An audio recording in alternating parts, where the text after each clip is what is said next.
What difference have you seen in Noah since she began to live her authentic self? She's happy. She's joyful. She laughs. She jokes. I see more laughter and joy. Trey's always enjoyed life, but I see more authentic joy.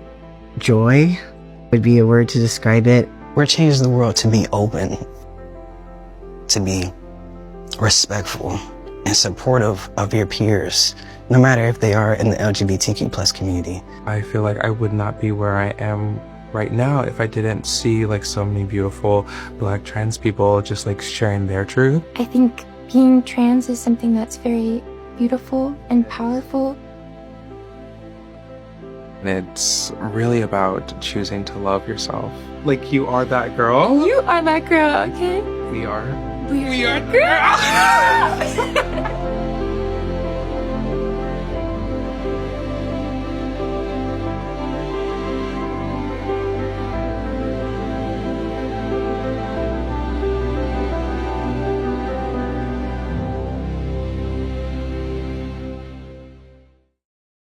TERFs will tell you that they're the majority of women's voices in Scotland and the UK, but there's like, what, maybe 20 people here? You can already see the empty space around them and the protesting trans flags that are already there in the background. Do you want to see what the majority of people actually think in the UK? This. There are so many people here, and everybody here, our whole community, have pulled this together in a matter of hours. Why? Because we are a resilient people. Let's hear that, woo! We are a resilient people. We are a body of people who have stood the test of time. We have been here for millennia. And behind us is the United Kingdom Supreme Court.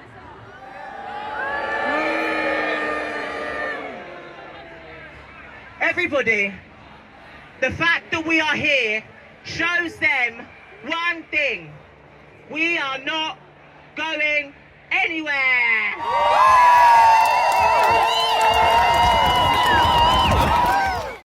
Good news, everyone! Tonight, Service for Service Members. Minnesota on the offense. A beauty brand gets more beautiful and more. Good news starts right now.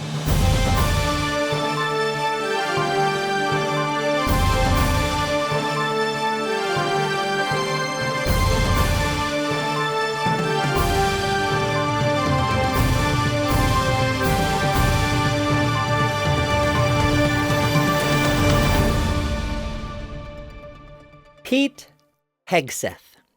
The current U.S. Secretary of Defense has been widely ridiculed for his previous career cosplaying as a journalist with the hyper-partisan infotainment Fox News organization, for his hypocrisy in his use of private off-the-shelf chat apps to conduct national security and military affairs, repeatedly, after famously excoriating former Secretary of State Clinton for utilizing private email servers.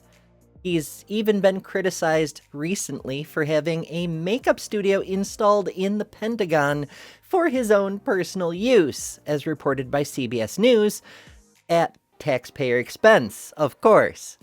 But more than anything else, he's been widely panned for his disgraceful and illegal efforts to foobar the U.S. military over his and the administration's bigoted bullshit. This week, a Defense Department memo revealed that the Pentagon is returning to the previous administration's policies regarding healthcare for transgender service members. The reasoning being that Hegseth's order to strip medical care from trans members, as well as his directives to halt recruitment and separate existing trans troops, have been deemed illegal and unconstitutional in multiple courts. As reported on in the Transpositions last month, 2 federal judges ruled that, DoD excuses notwithstanding, these policies constituted an effective ban on trans people, which is an obvious violation of the Constitution, as well as an entire flock of federal laws. The administration's efforts to have the bans enacted while the decisions are appealed has also been denied in federal court. Both judges, including the clear animus ruling, directed the military to refrain from forcing the thousands of personnel currently enlisted and to resume medical care, full medical care, including HRT, as well as surgeries and other procedures as needed and determined by medical professionals. You know, exactly the same as any other service member with any other medical need. While Pete has a lot of egg on his face following the Signal scandals. Yes, more than one of them, because these people are profoundly incompetent. Fighting the culture wars at home have been a priority to him over and above ensuring the United States' capability to fight real wars, which is nominally his actual job. Gutting the military of an estimated 15,000 specialist and expert troops would have had an incredibly detrimental effect on every branch, and a crippling one on many service units. Teams left without experienced commanders, medical units rendered ineffective, sometimes with no medical staff at all, fighter squadrons without pilots, and so forth. Fortunately, for both these brave troops, as well as the nation they are trying to protect, the man hell-bent on undermining their ability to do so is not getting his way. According to Dr. Stephen Ferreira, an acting Assistant Secretary of Defense at the Pentagon, quote, "Service members and all other covered beneficiaries 19 years of age or older may receive appropriate care for their diagnosis of gender dysphoria." Hegseth, for his part, has impotently lashed out at one of the judges holding him to obey the law with an angry tweet on social media. Meanwhile, congressional representatives led by Iraq War veteran Tammy Duckworth urged Pete to comply with the laws he's supposedly sworn to uphold and defend. Quote, "Given the unwillingness or inability of 99.6% of the U.S. population to serve in our military, the last thing our nation should be doing is rejecting patriotic Americans who are ready and willing to serve our country. The Trump administration's repeated attacks on the transgender community reveal an ideological obsession rooted in a poor understanding of science." If that isn't the understatement of the week. Pete continues his pattern of dogmatically denying reality even now, while, as the Pentagon is in motion to undo the damage he's been trying to cause, he took a break to interrupt an Army college and give a talk congratulating himself on the very things he not only has not done, but isn't legally permitted to do. Quote, "No more social engineering, no more gender confusion, no more pronouns," he congratulated himself. While Pete builds up his own fantasy land of great inhumane accomplishments, the rest of us can rest a little more easy knowing that our military service members are less under threat from their own administration, and so are also better able to be safe, to be healthy, and to protect our nation effectively. Last week, Minnesota's Attorney General Keith Ellison filed a federal lawsuit against the current U.S. administration in an effort to preempt the same kind of illegal and damaging disruptions Maine is seeing as a result of that state's refusal to comply with the wannabe dictator's whims and illegal demands for state-sponsored terrorism directed at trans citizens, including, and especially, children. Quote, "Minnesota brings this lawsuit to stop President Trump and his administration from bullying vulnerable children in this state," AG Ellison said at a press conference about the legal effort. which is a wild sentence that a citizen of the United States should have to say out loud. The state's suit names both the current president and his own attorney general, Pam Bondi, who the week before announced a suit against Maine along with threats to other states, including Minnesota, could be next. The federal Justice Department has also sent letters to several states, including Minnesota, declaring that funding for education and potentially other programs would be halted if the state did not comply with two of Trump's most unlawful executive orders, and is itself also unconstitutional. The orders in question are from the infamous January 20th fiat that declared all citizens are either female or non-binary due to its incoherent wording, which has been commonly interpreted to be the concept of a directive that we should all pretend both trans and intersex people simply don't exist. The other order declared that some women should be banned from participating in activities designated as women only on the long-debunked theory that protecting women from harm by men entails banning certain women. Somehow.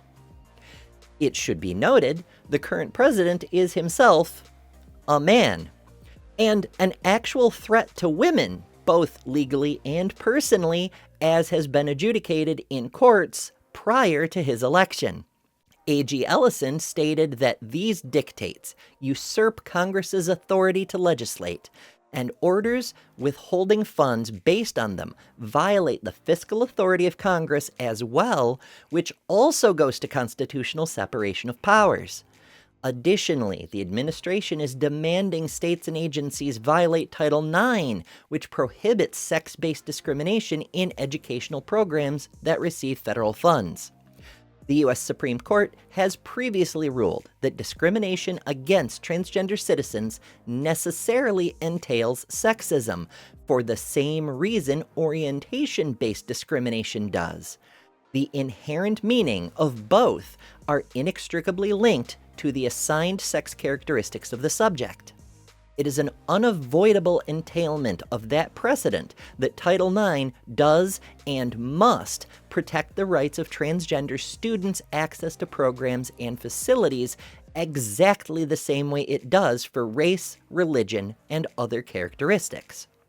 The federal government cannot compel schools to exclude women of color, Muslim women, Christian women, or any other subcategory of women in the same way and for the same reason it cannot compel the exclusion of trans women.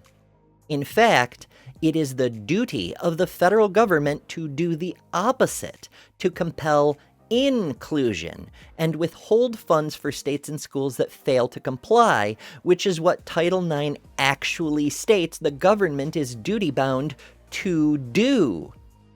Additionally, Minnesota's existing Human Rights Act, on the books since 1993, explicitly recognizes gender identity and prohibits discrimination against people for reasons relating to both gender and sex. The directives from the federal government would create numerous violations of this and other state laws, which, as a matter of both law and precedence, supersedes federal policy memos of the unconstitutional variety or legitimate. Ellison went on to say, quote, Trump's burning desire to destroy trans kids and punish us for helping them live and thrive isn't just a violation of law, it's a violation of Minnesota values. We are not going to sell out trans kids or any vulnerable community just to stay in the good graces of a lawless administration. State Representative Lee Finke previously featured on the TransPositions for her efforts to protect the human rights of transgender Minnesotans as the state's first trans legislator, also spoke at the press conference. She noted that trans and GSM people have existed in every human society throughout recorded history and, quote, no law, no policy, no hate-fueled campaign will ever change that. So I'm asking you to just please stop. Other speakers included parents of trans students, human rights advocates, and medical experts, including Dr. Kelsey Leonard-Smith, who is a family physician as well as a professor at the University of Minnesota Medical School. She said, quote, "Shutting out trans girls helps no one, and it is profoundly harmful to those it excludes. On the surface, it removes opportunities for physical activity, for fitness, for belonging. But on a more fundamental level, it says to trans youth, we do not believe you. You are not real." And it is hard to imagine a more damaging message to send to children. Minnesota remains one of the few states with sanctuary status for trans residents and wins accolades for being the first to proactively bring the fight for human dignity to the felon-in-chief directly. Trans is beautiful, and one of the leading companies that supports us is stepping up their humanitarian efforts with a new campaign in the UK to show that active allyship is leading by example. From Gaiety, Lush Cosmetics has launched a nationwide campaign in the United Kingdom to support transgender rights and has introduced a new gender-affirming care policy for its employees. The initiative, which runs from April 23rd to May 11th, aims to raise awareness about the challenges faced by transgender individuals and promote inclusivity within the company. The campaign, developed in collaboration with trans-led organizations Transactual and My Genderation, features a vibrant window display in all 101 Lush stores across the UK. These displays, designed by artists Fox Fisher and Lewis Hancox, depict a throughtopian vision, a hopeful and inclusive future for transgender people. The artwork is accompanied by a 24-page booklet titled Dreams versus Reality, Creating a World Where Trans People Are Safe, written by Transactual. Lush has printed 20,000 copies of the booklet, available for free in stores and online. In addition to the visual displays and literature, Lush is selling a limited edition bath bomb called Liberation. Priced at £6, the bath bomb features the colors of the transgender pride flag, blue, pink, and white, and is scented with American cream. 75% of the sales price, excluding tax, will be donated to Transactual and My Genderation. The campaign comes at a time when transgender individuals face increasing challenges, including negative media representation, restricted access to healthcare, and rising hate crimes. Lush aims to counteract these issues by presenting a positive vision of a world where the UK leads on trans rights, tackles transphobia, prioritizes gender-affirming care, and provides safety and dignity for LGBTQI+ asylum seekers. Kenya Walker, strategy director at Transactual, emphasized the importance of vocal and explicit support for trans people, stating, quote, "With our legal rights being thrown into confusion, this is a crucial time for LGBTQ+ people and our allies to be vocal and explicit in their support and inclusion of trans people across society." Fox Fisher and Lewis Hancox, founders of My Genderation, highlighted the significance of the campaign's creative approach. They noted, quote, "Lush approached us and were guided by us as a trans-led organization to create something truly special. We believe that championing trans lives through creativity and storytelling is a gentle but powerful way to win hearts and minds." In conjunction with the campaign, Lush has introduced a gender-affirming care policy for its UK and Ireland employees. The policy outlines the support available to employees at any stage in their transition journey, including access to gender-affirming care and dedicated transitioning leave. Lush recognizes the importance of gender transition in some individuals' journeys to become their most authentic selves and aims to provide a supportive environment for all employees. A spokesperson from Lush stated, quote, "This campaign comes from the heart of the business, requested by our staff and led by our incredible campaign partners. It comes at a time where positive trans representation is needed to counterpoint some of the toxic narratives that have been shaping public discourse." While the current campaign is taking place in the UK, Lush plans to expand the initiative to other regions. The campaign will also run in Ireland in partnership with the Irish organization TENI from April 23rd to May 11th. In the Netherlands, a similar campaign will launch in mid-May in collaboration with Transgender Network Netherlands. Lush aims to continue its global rollout, furthering its commitment to trans rights and inclusivity. If you enjoy content like this, be sure to subscribe. Transpositions Weekly is the first and only trans news show in the universe, and we need your help to keep this show going. Contribute at patreon.com/thetranspositions. Spread the word on social media to let people know we're here, and tell us what stories matter to you by joining the community on Discord. Discord, of course, is where the memes live, and our meme of the week was posted by Lizzie Lee. And if you stan workplaces that stand for human rights and comprehensive life-saving healthcare, join us. Also, if you have good news concerning trans people you'd like to see reported on, you can tell us about that in the Discord as well. For the Transpositions, I've been Ember Belrad.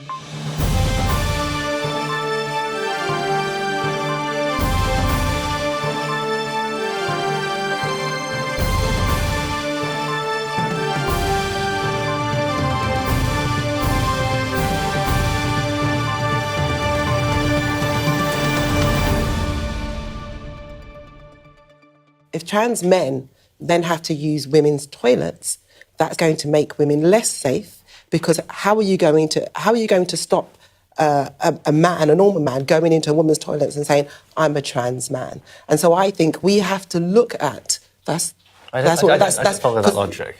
Why? Because the point is that we're saying that people who are biologically men shouldn't be using women's toilets. That's the point of this ruling, among other things. But a trans man is biologically a woman. Someone who's transitioned from being a woman to a man is... And so they would then have to use women's toilets.